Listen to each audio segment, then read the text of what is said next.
মুহতারাম হাজিরিন, ইমানদারের জন্য আল্লাহর তরফ থেকে দেওয়া সবচাইতে গুরুত্বপূর্ণ নির্দেশ কোনটা?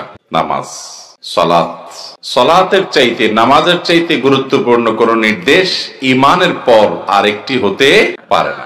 নবী করিম সাল্লাল্লাহু আলাইহি সাল্লাম বলেছেন, আউয়ালু মা ইউহাসাবু বিহিল আবদু ইয়াউমাল কিয়ামাতি as-সালাহ। কিয়ামতের দিন আমাদের এই দুনিয়ার জীবনের প্রতিটি বিষয় সম্পর্কে আল্লাহ তাআলা হিসাবদিহি করবেন, জবাবদিহি করবেন। প্রতিটি বিষয় সম্পর্কে, আমাদের যৌবন, আমাদের জীবন, আমাদের সম্পদ, আমাদের অবসর, আমাদের অর্থ, আমাদের শ্রম, আমাদের চিন্তা, আমাদের বিশ্বাস, আমাদের ধ্যান ধারণা, আমাদের সবকিছু সম্পর্কে আল্লাহ রাব্বুল আলামিন আমাদেরকে কিয়ামতের ময়দানে জিজ্ঞাসাবাদ করবেন। এর মধ্যে সর্বপ্রথম যে বিষয় আল্লাহ তাআলা জিজ্ঞাসাবাদ করবেন সেটা হলো কি?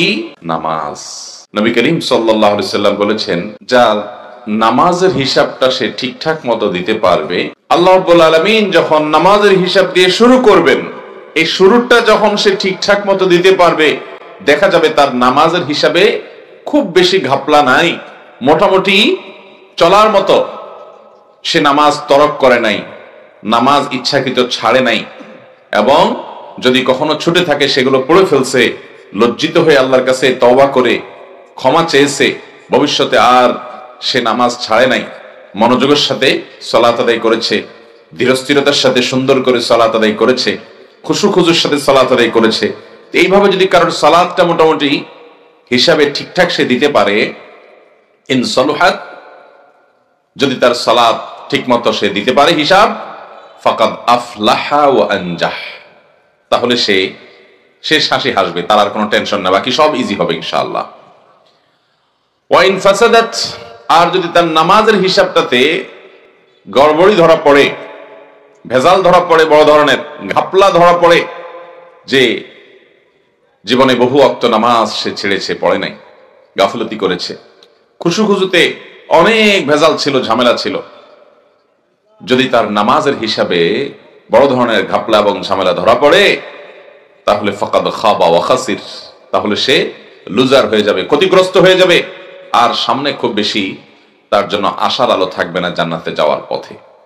এই জন্য ভাইরা আমার, একজন ইমানদার তার জীবনে যে আমলটিকে সবচাইতে সুন্দর করার জন্য বেশি চেষ্টা করবে, তার নাম কি? নামাজ। যার নামাজ যত সুন্দর হবে, আল্লাহ তাআলার প্রিয় বান্দা সে তত বেশি হবে, সে তত উপর আফার ক্লাসের মুত্তাকি হতে পারবে। আর যার নামাজ যত নিম্নমানের হবে, নামাজের মধ্যে খুশুখুজু যার যত কম হবে, সে মুত্তাকি হিসাবে তত সাধারণ মানের এবং নিম্নমানের হবে। আমাদের নবী করিম সাল্লাল্লাহু আলাইহি ওয়াসাল্লাম তার সালাতের যে সৌন্দর্য ছিল, তার যে রুকু সাজদা ছিল, তার যে দাঁড়িয়ে কেরাত পড়ার সৌন্দর্য ছিল, ধীরস্থিরতা ছিল, ভাব গাম্ভীর্য ছিল, আম্মা জানা আয়েশা রাদিয়াল্লাহু তাআলা আনহা তিনি বলেছেন, লা তাসআল আন হুসনিহিন্না ওয়া তুলিহিন্না, নবীজির সালাতের রুকু, সিজদা, কওমা, দাঁড়ানো, বৈঠক, প্রতিটা আমল, প্রতিটা রুকুনের যে সৌন্দর্য ছিল, যে দৈর্ঘ্য ছিল, যে সময় নিয়ে তিনি করতেন, আর বলো না সেগুলোর কথা, কি সুন্দর ছিল, কি দীর্ঘ ছিল। মুহতারাম হাজরিন, আজ আমাদের নামাজের অবস্থা দেখলে মনে হয় যে আমরা কোনো মতে রুকু সিজদাগুলো দিয়ে শেষ করে বাড়িতে যেতে পারলে, মসজিদ থেকে বের হতে পারলে আমরা বাঁচি, ঠিক না বেঠিক? এমন তুফান মিলে আমরা এমন দ্রুতগতিতে নামাজ পড়ি যে 4G 5G সকল জি আপনার ওভারটেক করে আমরা একেবারে বিদ্যুতের গতিতে নামাজ পড়ি। অথচ নামাজ এমন একটা ইবাদত, এটাকে যদি আমরা কেউ সেভাবে ফিল করতে পারি, তাহলে আল্লাহর জমিনে যে কয়েকটি নেয়ামত বান্দা তার স্বাদ উপভোগ করতে পারে, বিশেষ করে ইবাদতের মধ্যে যে ইবাদতগুলোর স্বাদ বান্দা ইবাদত করতে করতেই উপভোগ করতে পারে, অবর্ণনীয় তৃপ্তি সে অনুভব করতে পারে, সেই ইবাদতগুলোর মধ্যে থেকে নামাজ অন্যতম। এই জন্য নবী করিম সাল্লাল্লাহু আলাইহি ওয়াসাল্লাম বলতেন, আরিহনা বিহা ইয়া বেলাল, ও বেলাল, নামাজের আয়োজন করে, ব্যবস্থা করে আমাকে একটু প্রশান্তি দাও, আমাকে তৃপ্তি দাও। আমাদের কাছে নামাজটা বোঝা লাগে, আর নবী করিম সাল্লাল্লাহু আলাইহি ওয়াসাল্লামের কাছে সালাতটা ছিল তৃপ্তির মাধ্যম। আজ আমাদের প্রায় সব মুসল্লি ভাইদের একটা বড় অভিযোগ হলো, নামাজে আমাদের মনোযোগ থাকে না, ঠিক না বেঠিক? নামাজে মনোযোগ থাকে না। এই মনোযোগ না থাকার অনেক কারণ আছে। এর মধ্যে একটা কারণ হলো আমরা নামাজের মধ্যে আল্লাহ রাব্বুল আলামিনের সাথে কি কথা বলি আমরা জানি না। নামাজ হলো আল্লাহর স্মরণের জন্য। কোরআনে হাকিমে আল্লাহ রাব্বুল আলামিন সূরা তাহা 14 নম্বর আয়াতে বলেছেন, আকিমিস সালাতা লিযিকরি, তোমরা নামাজ কায়েম করো, সালাত আদায় করো। কেন? উদ্দেশ্য কি?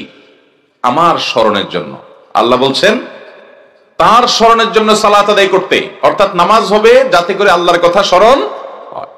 আর আমাদের অবস্থা হলো গোটা নামাজ জুড়ে স্মরণ হয় না এমন কেউ নেই দুনিয়াতে আল্লাহ ছাড়া। ঠিক না বেঠিক?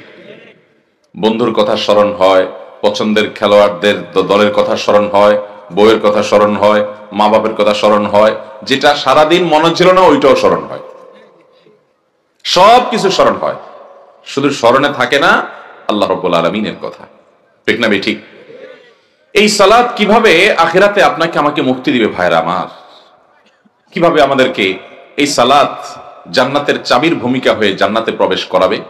যে সালাতে আমি নিজে স্যাটিসফাইড না, যে সালাতের পরে আমার নিজের তৃপ্তি নাই, যে সালাত আদায় করে আমি নিজে প্রশান্তি পাচ্ছি না, যে সালাত, যে নামাজ পড়ার পর আমার নিজেরই ভালো লাগা কাজ করছে না, যে নামাজ থেকে বের হতে পারলে আমি নিজেই বাঁচি, ভাইরা আমার, সেই নামাজ কিভাবে কিয়ামতের ময়দানে ভয়াবহতম দিনে আল্লাহর পাকড়াও থেকে আমাদেরকে রক্ষা করবে? অতএব নামাজ সুন্দর করার দরকার আছে না নাই? যেদিন আপনার সালাত আদায় করার পর আপনার মধ্যে তৃপ্তি এবং এক ধরনের অবর্ণনীয় স্বাদ এবং আপনার ভালো লাগা কাজ করবে, সেদিন আপনি নিজের সালাতের ব্যাপারে কিছুটা হলো আল্লাহ শুকরিয়া আদায় করতে পারবেন যে আলহামদুলিল্লাহ আমার সালাতের মান ভালোর দিকে যাচ্ছে। আমরা চেষ্টা করবো তো ইনশাআল্লাহ। কিয়ামতের আলামত সময়ের মধ্যে থেকে একটি আলামত হলো মসজিদ ভর্তি মুসল্লি থাকবে, কিন্তু কারোর ভেতর খুশু খুজু থাকবে না, সবাই তুফান মিল হুলস্থুল নামাজ পড়বে। ভাইরা আমার, দুনিয়ার কোন রাজা বাদশাহ, দুনিয়ার কোন গুরুত্বপূর্ণ ব্যক্তি, তার কাছে গেলে আমরা খুব ঠান্ডা মাথায়, খুব সুন্দর করে, খুব ধীরস্থিরতার সাথে, খুব মনোযোগের সাথে তার সাথে কথা বলি, শ্রদ্ধার সাথে কথাগুলো নিবেদন করি, এরপরে তার মজলিস থেকে, তার অফিস থেকে আমরা বের হয়ে আসি। আমরা আহকামুল হাকিমিন রব্বুল আলামিনের দরবারে যখন দাঁড়াই প্রতিদিন 5 বার করে, এই দাঁড়ানোর পর আল্লাহ তাআলার সাথে যখন আমরা কথোপকথন হয় সালাতের মধ্যে, পুরো নামাজের মধ্যে কিন্তু আল্লাহর সাথে কথা হয় ভাই। আমরা অনেকে জানি না পুরো নামাজটা হলো আল্লাহর সাথে কি কথোপকথন। বুখারী মুসলিম এক যুগে বর্ণনা করেছে, আনাস ইবনে মালিক রাদিয়াল্লাহু তাআলা বর্ণনা করেছেন, নবী করিম সাল্লাল্লাহু আলাইহি ওয়াসাল্লাম বলেছেন, ইন্না আহাদাকুম ইযা কামা ফি সালাতিহি ফাইন্নাহু ইউনাজি রাব্বাহ, তোমাদের কেউ যখন নামাজে দাঁড়ায় সে কিন্তু তার রবের সাথে কথা বলে। নামাজে দাঁড়ালে সে কার সাথে কথা বলে? রবের সাথে কথা বলে। ভাইরা আমার, কিভাবে রবের সাথে কথা বলে সে বিষয়টি আজকে বোঝানোর চেষ্টা করব। নামাজের শুরু থেকে শেষ পর্যন্ত কিভাবে আপনার আমার রব, আমাদের মালিকের সাথে আমাদের প্রতিটা রকমের কথা হয় ভাই। কত দুর্ভাগা, কত কপাল পোড়া, কত হতভাগা আমরা, কতটা পাপিষ্ঠ অপরাধী হলে, গুনাহগার হলে রবের সাথে প্রতিদিন 5 বার আমাদের কথা হয়, মুনাজাত হয়, কানাঘুষা হয়, রবকে আমরা বলি, রব পাল্টা জবাব দেন, কথোপকথন হয়, কনভারসেশন হয়, কিন্তু সে ফিলিংস আমাদের নাই, আমরা জানিও না। আচ্ছা ভাই, আপনি দুনিয়ার কোন গুরুত্বপূর্ণ ব্যক্তি, পরের কথা, অপরিচিত কোন মানুষের সাথেও যদি কথা বলেন, তার সাথে যখন কথা হচ্ছে আপনার, সে কথা বলছে, আপনি জবাব দিচ্ছেন, আপনি যদি তখন মোবাইল টিপতে টিপতে কথা বলেন, অন্য মনোযোগী হয়ে কথা বলেন, অন্যদিকে আপনার মন, বুঝাই যাচ্ছে যে তার দিকে আপনার মন নাই, আপনি শুধুমাত্র কথা বলা দরকার বলে যাচ্ছেন, আপনার মন অন্যদিকে, তাকাচ্ছেন অন্যদিকে, মন অন্যদিকে আপনার, এটা যদি বোঝা যায় তাহলে ওই লোকটা মাইন্ড করবে কি করবে না? যে আমাকে তো অপমান করা হচ্ছে, সে আমাকে কেয়ার করছে না, আমার দিকে মনোযোগ দিচ্ছে না, সে আমাকে পাত্তা দিচ্ছে না, আরেক দিকে মনোযোগ তার। ভাইরা আমার, দৈনিক 5 বার এই বেয়াদবিটা আমরা আমাদের রবের সাথে, আমাদের সৃষ্টিকর্তার সাথে করছি, যার হাতে আমাদের জীবন মরণ, যিনি আমাদের পালনকর্তা, রব পালনেওয়ালা, যার সামনে আমাদেরকে দাঁড়াতে হবে এবং সেদিন জান্নাত জাহান্নামের ফয়সালা হবে এবং এই নামাজের হিসাবে দিয়ে সামনে এগোতে হবে। সেই নামাজে দাঁড়িয়ে দৈনিক 5 বার আমরা আমাদের রবের সাথে আমরা বেয়াদবি করছি। কিভাবে? যে আমাদের রবের সাথে কথোপকথন হচ্ছে, অথচ আমাদের মনোযোগ পুরো নামাজ জুড়ে অন্যদিকে, আমাদের নজর অন্যদিকে, আমাদের খুশু নেই। তাহলে এই নামাজটা হলো অনেকটা আপনি কারোর সাথে কথা বলছেন আর অন্য মনস্ক হয়ে কথা বলছেন। ঠিক সেরকম একজন ইমানদার, সেজন্য তার জীবনের শ্রেষ্ঠ সংগ্রাম হবে, সবচেয়ে বড় চেষ্টা হবে ঈমানের পর তার নামাজকে সুন্দর করা। সে যদি নামাজকে সুন্দর করতে পারে, নামাজকে ধীরস্থিরতার সাথে আদায় করতে পারে, মনোযোগের সাথে পড়তে পারে, তাহলে ইমানদার হিসেবে তার জীবনের সবচেয়ে বড় চ্যালেঞ্জটা সে ওভারকাম করে ফেললো। আল্লাহ তাআলা আমাদের সবাইকে সেই তৌফিক দান করুন। মোহতারাম হাজরিন, আমাদের নামাজে মনোযোগ না থাকার যে কারণগুলো আছে বলছিলাম, এর ভিতরে একটা কারণ হলো গোটা সালাত জুড়ে আল্লাহু আকবার দিয়ে যে নামাজ শুরু করছি আর আসসালামু আলাইকুম ওয়া রাহমাতুল্লাহ বলে যে নামাজ শেষ করছি, এই আল্লাহু আকবার থেকে আসসালামু আলাইকুম বলা পর্যন্ত মাঝে আমি কি বলছি বেশিরভাগ মানুষ আমরা জানিও না। আপনি যদি অর্থই না বুঝেন, আল্লাহর সাথে কি কথা হচ্ছে সেটাই যদি আপনি না জানেন, তো আপনি মনোযোগ কিভাবে ধরে রাখবেন? আপনি তো শুধুমাত্র পাঠ করে যাচ্ছেন, কি বলছেন বুঝছেন না। অথচ আমাদের ন্যূনতম নামাজের মধ্যে যা পাঠ করি এটি আমাদের বোঝা উচিত। বিশেষ করে এটা যখন আপনি বুঝবেন তখন আপনি দেখবেন, হায়রে দাঁড়িয়ে তো আল্লাহর সাথে আমি কথা বলছি, রুকুতে আল্লাহর সাথে আমি কথা বলছি, সিজদাতে আল্লাহর সাথে আমি কথা বলছি, সিজদা থেকে উঠে বসে আমি আল্লাহর সাথে কথা বলছি, আল্লাহকে অ্যাড্রেস করছি, আল্লাহকে ডেকে ডেকে কিছু একটা বলছি আমি। তখন তো আল্লাহর দিকে আমার মনোযোগ থাকতে হবে। আমি একজনের কাছে টাকা চাইলাম, একজন গরিব, একজন ভিখারি, একজন ভিক্ষুক যদি আপনার কাছে টাকা চায়, ভিক্ষা চায়, হাতটা পেতে দিয়ে আপনাকে বলল, ভাই 10টা টাকা দেন আল্লাহর রাস্তে আমাকে। সে আপনার কাছে ভিক্ষা চাওয়ার জন্য হাত পেতে মুখ দিয়ে ভিক্ষা চাচ্ছে, আর আরেক হাতে সে খুব মনোযোগের সাথে ফেসবুক টিপতেছে, মোবাইল টিপতেছে। তাহলে এই ভিক্ষুককে আপনি ভিক্ষা দিবেন না অবাক হবেন? কিরে বাবা, এই কেমন ভিক্ষুক, আমার কাছে ভিক্ষা চাচ্ছে অথচ সে খুব গুরুত্বের সাথে মনোযোগের সাথে ফেসবুক টিপতেছে, আরেকজনের দিকে তাকায় আছে, আরেকজনের সাথে হাসাহাসি করতেছে, এদিকে আমার কাছে টাকা চাচ্ছে। কেউ এই ভিক্ষুককে ভিক্ষা দিবে না। আপনি নামাজের প্রতিটা রকমে আল্লাহ রাব্বুল আলামিনের কাছে কিছু না কিছু পেশ করছেন, নিবেদন করছেন, দোয়া করছেন, প্রার্থনা করছেন। কারণ সালাত শব্দের অর্থই হলো দোয়া করা, প্রার্থনা করা। সালাত শব্দের অর্থ কি ভাই? দোয়া করা এবং প্রার্থনা করা। আমরা অনেকে জানি না, যেটাকে আমরা নামাজ বলছি, কোরআন এবং হাদিসের ভাষায় সেটাকে কি বলা হয়? সালাত। এই সালাত শব্দের অর্থ কি?